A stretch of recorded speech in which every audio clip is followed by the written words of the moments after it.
Bapak,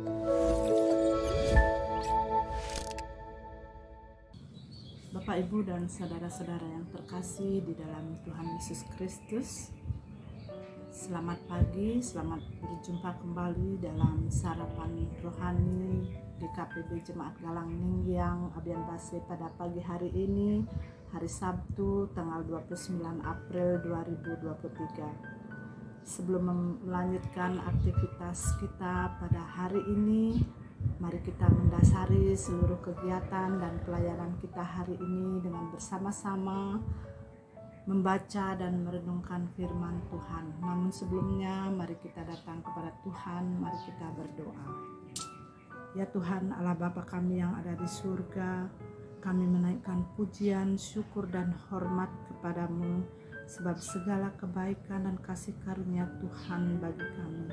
Terima kasih atas pemeliharaan dan perlindungan Tuhan dalam istirahat kami yang boleh kami lewati pada malam hari yang telah lalu, dan pada pagi hari ini kembali kami boleh memasuki hari pemberian Tuhan dalam keadaan sehat, di mana kami akan boleh melanjutkan segala tugas, tanggung jawab dan pelayanan kami yang Tuhan sudah sediakan bagi kami masing-masing.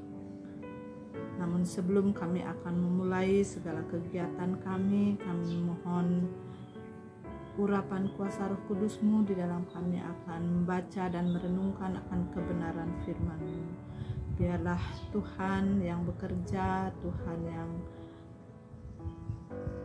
memberi kami kemampuan untuk kami dapat memahami akan kebenaran firman Tuhan. Terlebih-lebih kami boleh dimampukan untuk melakukan kebenaran firman-Mu di dalam kegiatan yang akan kami lakukan sepanjang hari ini. Berkati setiap kami yang sudah menyediakan hati kami untuk menerima taburan berkat firman-Mu. Biarlah Tuhan sendiri menaburkan firman-Mu bagi kami, sehingga kami akan diberkati dan diteguhkan di dalam iman percaya kami kepadamu. Inilah doa, permohonan dan syukur kami kepadamu ya Bapa, yang kami naikkan di dalam nama Tuhan kami Yesus Kristus. Amin. Bapak, Ibu, dan saudara-saudari yang dikasihi oleh Tuhan, firman Tuhan yang disediakan bagi kita pada pagi hari ini diambil dari dua bagian firman Tuhan, yaitu dari Ulangan 26 ayat 10 sampai 11, dan yang kedua dari 1 Timotius pasal 6 ayat 17 sampai 18. Firman Tuhan dari Ulangan 26 ayat 10 sampai 11. Engkau harus sujud di hadapan Tuhan Allahmu, dan haruslah engkau bersukaria karena segala yang baik yang diberikan Tuhan Allahmu kepadamu dan kepada seisi rumahmu. Bacaan yang kedua diambil dari 1 Timotius pasal 6 ayat 17 sampai 18. Peringatkanlah kepada orang-orang kaya di dunia ini agar mereka jangan tinggi hati dan jangan berharap pada sesuatu yang tak tentu seperti kekayaan, melainkan pada Allah yang dalam kekayaannya memberikan kepada kita segala sesuatu untuk dinikmati.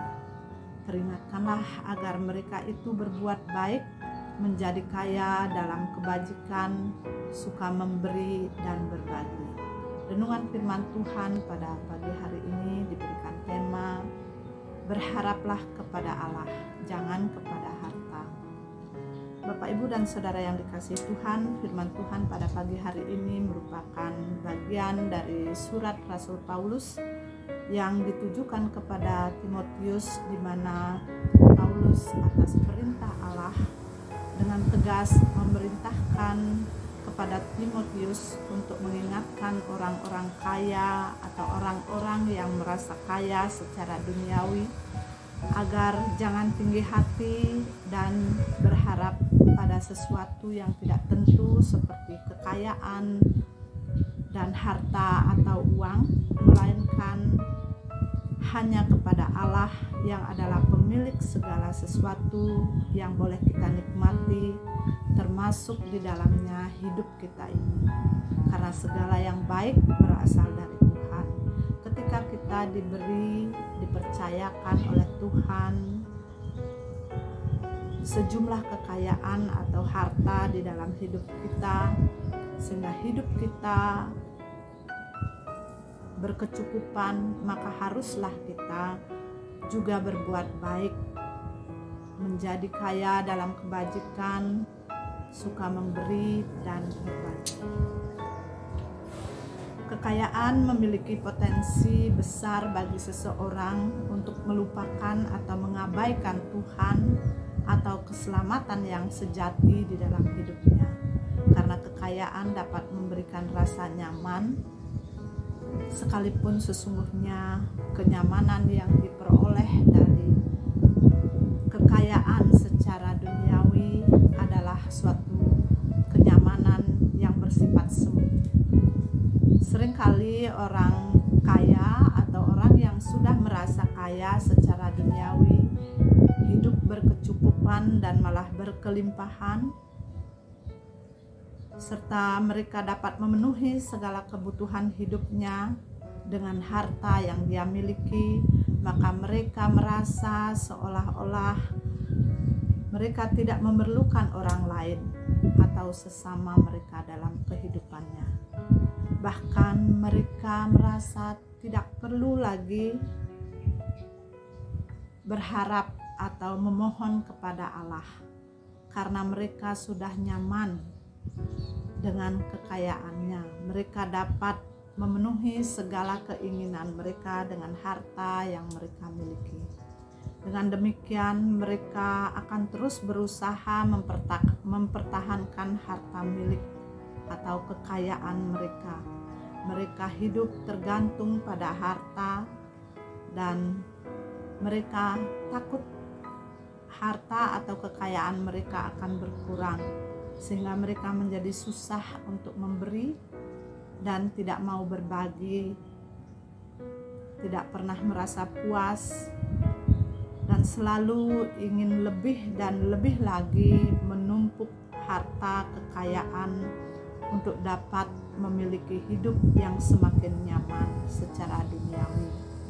Dengan kata lain, mereka menjadi serakah, tidak peduli dengan orang lain, tidak pernah bersyukur, bahkan mungkin mereka berani menggunakan cara-cara yang tidak benar untuk memperoleh kekayaan atau memperkaya diri sendiri, karena mereka bersandar pada harta kekayaan mereka yang dianggap dapat menjamin kehidupan dan masa depan mereka, bahkan sampai pada keturunan mereka. Akhirnya karena mengejar harta, mengejar uang dan kekuasaan, kehidupan kerohanian mereka sama sekali terabaikan. Merasa apa yang diperoleh itu adalah hasil jerih payah mereka karena kepintaran dan keberhasilan mereka. Mereka melupakan Tuhan yang bekerja di balik kemampuan mereka untuk memperoleh harta atau kekayaan. Dan bahkan mereka merasa mereka tidak memerlukan Tuhan lagi dalam kehidupannya. Semua keadaan ini akan membawa mereka pada keinginan-keinginan yang dapat mencelakakan kehidupan mereka, dan bahkan mereka bukan tidak mungkin bisa meninggalkan iman sejati kepada Tuhan. Di dalam Amsal 6 ayat 10 mengatakan, akar segala kejahatan adalah cinta uang. Sebab oleh karena memburu uanglah beberapa orang telah menyimpang dari iman dan menyiksa dirinya dengan berbagai-bagai duka. Bapak Ibu yang dikasihi oleh Tuhan, itulah yang menjadi alasan sehingga Tuhan melalui Rasul Paulus mengingatkan kepada Timotius agar memberi peringatan kepada orang-orang kaya atau orang-orang yang merasa kaya secara duniawi, agar mereka jangan tinggi hati dan berharap pada sesuatu yang tidak tentu seperti kekayaan, harta, dan uang, melainkan hanya kepada Allah, Sang Pemilik segala sesuatu yang boleh kita nikmati sampai hari ini, termasuk kehidupan kita yang ada saat ini. Jika kita diberi hidup berkecukupan atau kekayaan, maka haruslah kita juga meneladani perbuatan-perbuatan baik yang Tuhan sudah nyatakan di dalam kehidupan kita. Kita harus menjadi kaya di dalam kebajikan dan suka memberi serta berbagi dengan sesama kita. Peringatan ini disampaikan juga kepada kita pada pagi hari ini.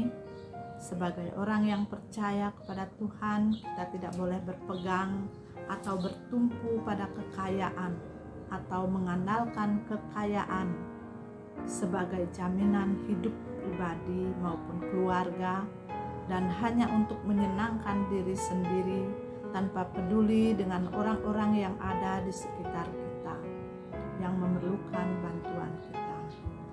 Ingatlah, Tuhan memberi kelebihan kepada kita agar kita mencukupkan kekurangan mereka, dan kelebihan mereka akan mencukupkan kekurangan kita. Artinya supaya kita bisa saling memberi dan berbagi di dalam segala keadaan kita. Mulailah dengan orang-orang terdekat, saudara, keluarga, teman-teman dekat, atau tetangga kita. Dengan demikian kita melakukan apa yang dikehendaki oleh Tuhan, supaya kita menjadi kaya dalam berbagai kebajikan, suka memberi dan berbagi. Itulah kekayaan yang sesungguhnya yang dimaksud, yang dikaruniakan Tuhan kepada kita. Tuhan menghendaki agar kita memuliakan namanya dengan harta yang Tuhan percayakan kepada kita masing-masing, seperti ada tertulis di dalam kitab Amsal 3 ayat yang ke-9, muliakanlah Tuhan dengan hartamu. Bapak, Ibu, dan Saudara yang dikasihi dan diberkati oleh Tuhan, menjadi kaya tidaklah salah, tetapi akan menjadi salah ketika kekayaan atau harta yang kita miliki akhirnya mengalihkan fokus dan tujuan hidup kita dari mengutamakan Allah menjadi lebih mementingkan kekayaan atau harta, sampai pada akhirnya kita melupakan Tuhan. Jangan serakah dan jangan mengukur segala sesuatunya dengan materi, karena suatu saat harta dunia ini akan habis dan musnah, atau ketika kita dipanggil kembali ke pangkuannya, kita tidak bisa membawa apapun dari dunia ini. Karena itu, carilah dan bersandarlah hanya kepada Allah yang memiliki nilai kekal bagi kehidupan kita. Jangan kepada harta dunia yang sifatnya fana, sehingga dengan demikian kita mengumpulkan harta di surga dan kita pun akan mendapat bagian dalam kemuliaan kerajaannya yang kekal. Amin. Mari kita berdoa. Kami bersyukur kepadamu ya Allah atas firman yang boleh kami baca dan renungkan bersama pada pagi hari ini, di mana Tuhan mengingatkan kami untuk dapat hidup mengandalkan Tuhan sebagai pemilik segala sesuatu dan bukan kepada harta dunia yang fana ini. Mampukanlah kami melakukan kebaikan-kebaikan di dalam kehidupan kami seperti yang Engkau ajarkan kepada kami. Mampukan kami untuk dapat saling memberi dan berbagi dengan sesama kami, seperti yang Tuhan kehendaki. Pada pagi hari ini kami akan kembali menunaikan tugas dan tanggung jawab kami ya Tuhan, Karuniakanlah kepada kami masing-masing hikmat, kemampuan, kekuatan, dan kesehatan, serta tuntunlah kami agar sungguh-sungguh kami dapat melakukan kehendak Tuhan di dalam hidup kami, sehingga nama-Mu dipermuliakan di dalam segala kehidupan kami. Jauhkanlah kami dari segala yang jahat dan ampunilah segala dosa-dosa kami. Demikian kami berdoa dan kami bersyukur di dalam nama Tuhan kami Yesus Kristus. Amin. Bapak Ibu yang dikasihi dan diberkati Tuhan, demikian perenungan firman Tuhan pada pagi hari ini. Selamat beraktivitas, selamat berkarya. Tuhan Yesus memberkati kita semua. Amin.